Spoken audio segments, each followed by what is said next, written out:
चाचा जी ने आज बड़ी पूजा की। हाल ही में चारधाम यात्रा से चाचा चाची आए थे।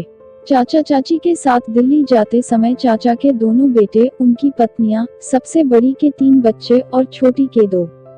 उनकी एक बेटी और दामाद भी थे और बेटी को एक बेटी और एक बेटा भी थे। चाचा ने सबके लिए प्लेन ट्रिप का आयोजन किया था। दिल्ली, चंडीगढ़ आदि के आसपास के कुछ हिस्सों में 3 दिनों तक यात्रा की और बाकी सभी हवाई जहाज से वापस आ गए। हालांकि चाचा चाची आगे निकल गए। कई सालों से चाची चाहती थी कि कम से कम एक बार तीर्थ यात्रा पर जाएं। बेचारी चाची ने जीवन भर केवल मेहनत की थी। जब उनकी शादी हुई तो वह जॉइंट फैमिली वाले घर में आई।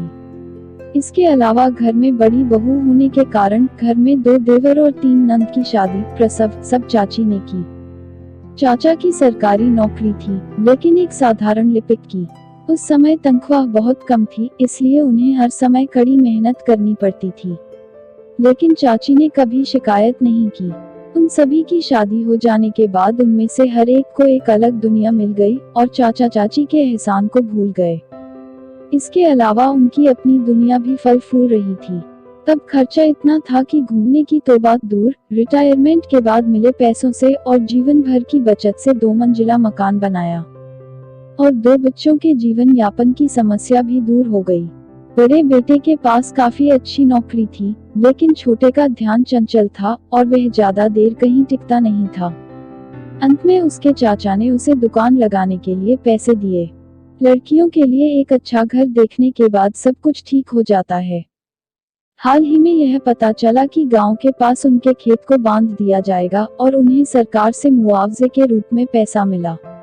अब चाचा जी ने खेती के साथ साथ गांव के पास का घर भी बेच दिया, इसलिए उन्हें अच्छी खासी रकम मिल गई। मिली रकम को जमीन या रियल एस्टेट में दोबारा निवेश करने पर टैक्स में छूट मिलती है और पैसा सुरक्षित रहता है। तो क्या हमें खेत की जमीन खरीदनी चाहिए? घर में रोज घर को लेकर चर्चा होती रही, मुलाकातें होने लगी। दलाल का आना जाना बढ़ गया।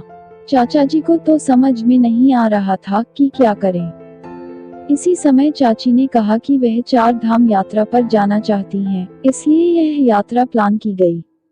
चाचा जी ने कम से कम 3 दिनों तक सभी को खुश किया और फिर आगे बढ़ गए।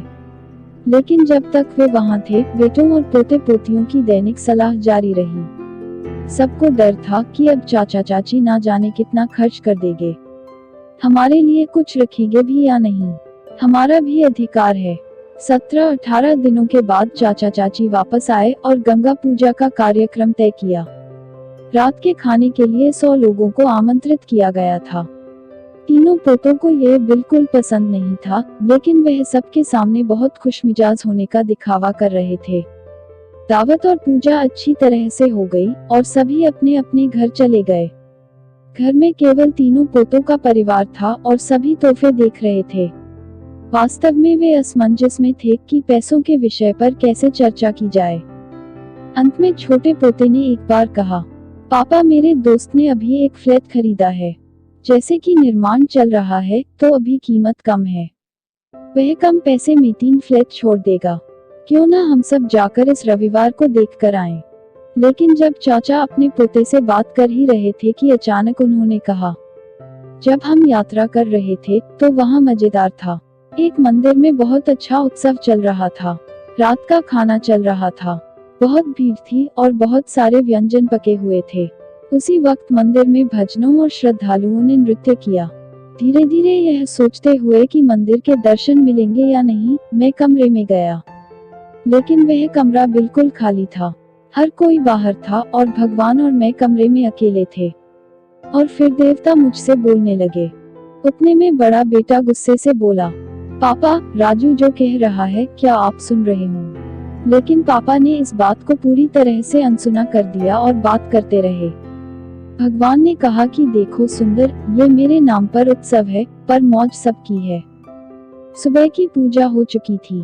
फूल पत्ते पानी मुझ पर रखे गए थे, लेकिन अब वह फूल पत्ते सड़ रहे हैं और उसकी दुर्गंध फैल रही है।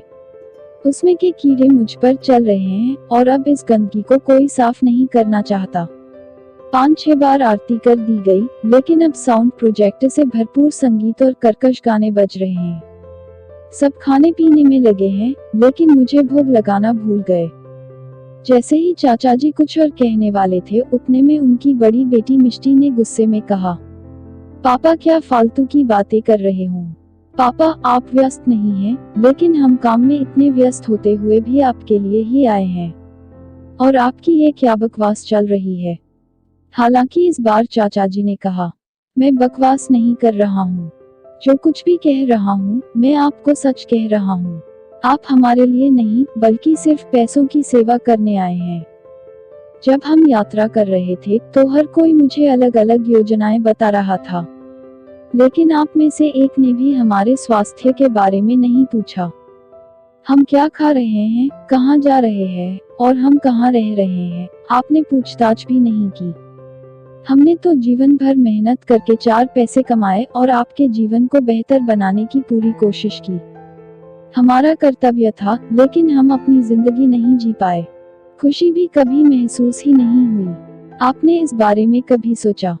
जब यात्रा पर आपकी माँ का जन्मदिन आया, तो आप तीनों में से किसी ने भी साधारण शुभकामनाएं भी नहीं दी। मुझे पता है कि मेरे पास जो पैसा है, उसका क्या करना है। ऐसे ही मेरे बाल धूप में सफेद नहीं हुए हैं। मैंने 3 फ्लैट में पैसा लगाया है और बाकी के पैसे पोते के नाम फिक्स डिपॉजिट्स में रखे हुए हैं। उन्हें वह पैसे उनकी शादी में मिल जाएंगे, लेकिन तीनों फ्लैट मेरे और तुम्हारी माँ के नाम पर रहेंगे।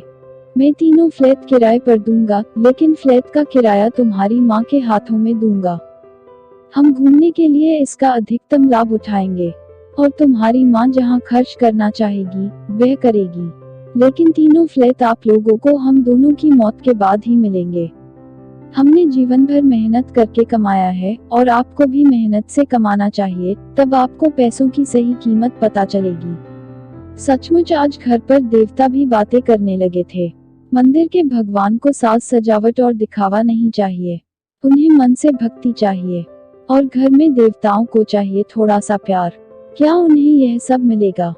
आप लोगों को यह कहानी कैसी लगी, कमेंट करके मुझे अवश्य बताएं, ताकि मैं ज्यादा से ज्यादा मजेदार कहानियां आप लोगों तक लाऊं। आप लोगों से अनुरोध है कि मेरे चैनल को सब्सक्राइब करें और साथ ही इस वीडियो को लाइक करें।